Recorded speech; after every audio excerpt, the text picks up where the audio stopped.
پہلی بار اس کی حالت دیکھ کر وفا کی چیخ نکل گئی۔ ہاشم نے تیزی سے آگ میں جلتا ایک پردہ کھینچ کر ہادی پر گرایا۔ وفا گھبرا کر باہر کی سمت بھاگی، مگر سامنے موجود انسان کو دیکھ کر اس کے قدم وہیں تھم گئے۔ لمحوں کا کھیل تھا اور ہادی رہزادہ کے وجود کو آگ نے اتنی جلدی پکڑا جیسے اس پر کسی نے پیٹرول کا چھڑکاؤ کیا ہو۔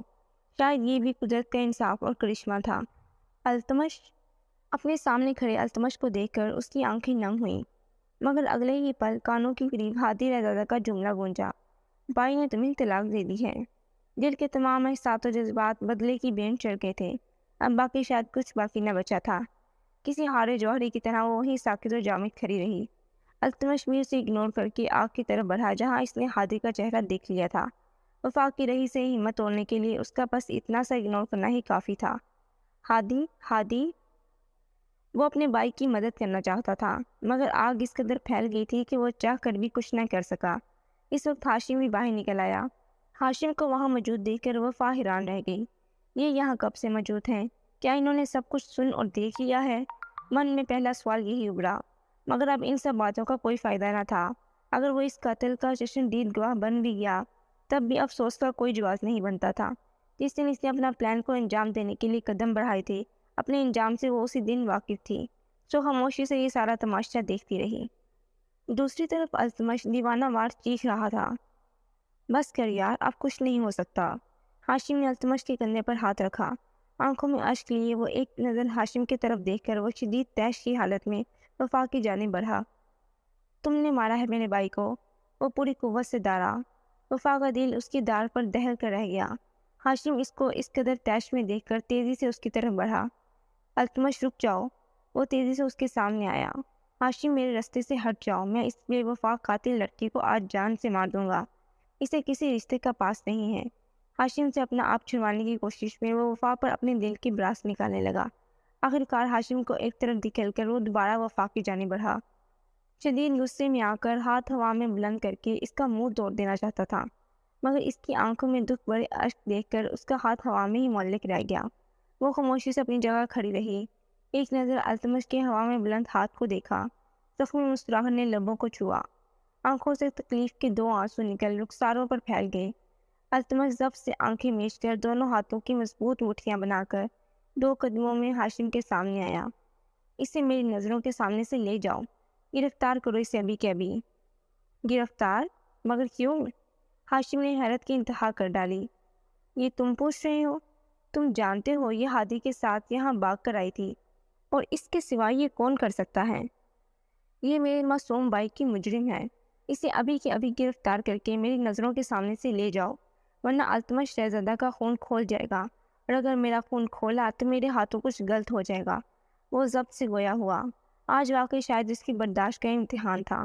پہلے اس کی بیوی سے چھوڑ کر چلی گئی، پھر معلوم ہوا اس کی بیوی کسی اور کے ساتھ نہیں بلکہ اس کے اپنے بھائی کے ساتھ بھاگ گئی ہے، اور اب اس کا بھائی اس دنیا سے جا چکا تھا۔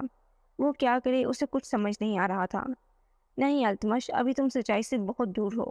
میں بابی کو گرفتار نہیں کروں گا، میں انہیں ان کے گھر چھوڑ کر آ رہا ہوں، تم ایمبولینس کو فون کر دو۔ بنا التمش کی کوئی بات سنے وہ وفا کو اپنے ساتھ آنے کا بول کر خود باہر کی سمت بڑھ گیا۔ وفا نے ایک آخری آس پری نظر اس پر ڈالی کہ شاید وہ ایک بار اس کی طرف تسلی بخش نظروں سے دیکھ لے، مگر اب شاید یہ ناممکن تھا۔ وفا کو اس کی ماں کے گھر چھوڑ کر اس نے خود روشن ولا کی طرف رخ کیا۔ وہ اچھے سے جانتا تھا کہ آج روشن ولا میں طوفان آ گیا ہوگا، اور اس طوفان میں دنین نے میڈیا اور پولیس کو ہلا کر رکھ دیا ہوگا۔ وہ اپنے بیٹے کی موت پر خاموش بیٹھنے والوں میں سے نہیں تھی۔ اس نے بہت سوچ سمجھ کر اس وقت وہ سارا پلان بنا کر اسے انجام دیا تھا۔ وفا کو بچانے کے لیے جو چال چلی تھی، نہ جانے وہ کامیاب ہوگی بھی یا نہیں، مگر وہ اپنی طرف سے بھرپور کوشش کرنا چاہتا تھا۔ اگر وہ پولیس والا بن کر اپنی بہن کے قاتل کو ڈھونڈنے میں ناکامیاب رہا تھا تو کم از کم یہ پولیس کی وردی وفا کو بچانے کے کام تو آنی چاہیے تھی۔ وہ ویران اجڑی حالت لیے گھر میں داخل ہوئی۔ مریم نے حیرت سے اپنی بیٹی کی حالت کو دیکھا۔ ایک پل کے لیے تو ان کا بھی دل دہل گیا۔ اس کی یہ حالت کسی انہونی کا پتہ دے رہی تھی، مگر پھر بھی خود پر سنجیدگی کا خول چڑھا کر وہ اس کی طرف بڑھی۔ تم اکیلی کیوں آئی ہو؟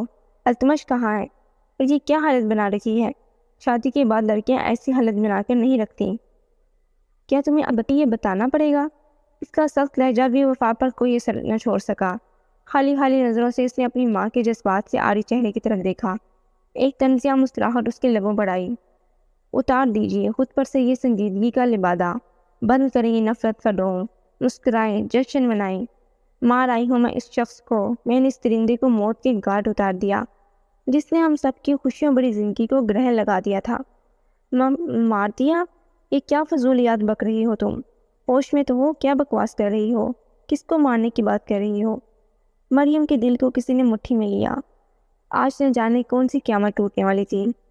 اس کو جس نے آپ ہی کو ہم سب سے دور کیا، جس نے آپ ہی کو جلا کر مارا، جس کی وجہ سے میرے بابا ہمیشہ ہمیشہ کے لیے مجھے چھوڑ کر چلے گئی، جس کی وجہ سے آپ ایسی ہو گئیں، جس کی وجہ سے میں اپنے گھر میں ہی مجرم شک کا وجود ٹھہری، جس کی وجہ سے میری زندگی کا ہر رنگ چلا گیا۔ میں اس انسان کو ویسے ہی موت دے کر آ رہی ہوں۔ وہ ویسے ہی سک رہا تھا جیسے آپ ہی اس کی طرف بھی ویسے ہی تھی، اور اس کی موت بھی ویسے ہی ہوئی جیسی ہونی چاہیے تھی۔ کہ کون؟ کس کی بات کر رہی ہو تم؟ وہ منجکار رہ گئی۔ آج سے 8 سال پہلے صفدر کی بات اس کے کانوں میں گونجی۔ میں جانتا ہوں مریم، ہماری بیٹی نے غلطی کی ہے، مگر میں اتنا بھی جانتا ہوں وہ کبھی بھی خودکشی نہیں کرے گی۔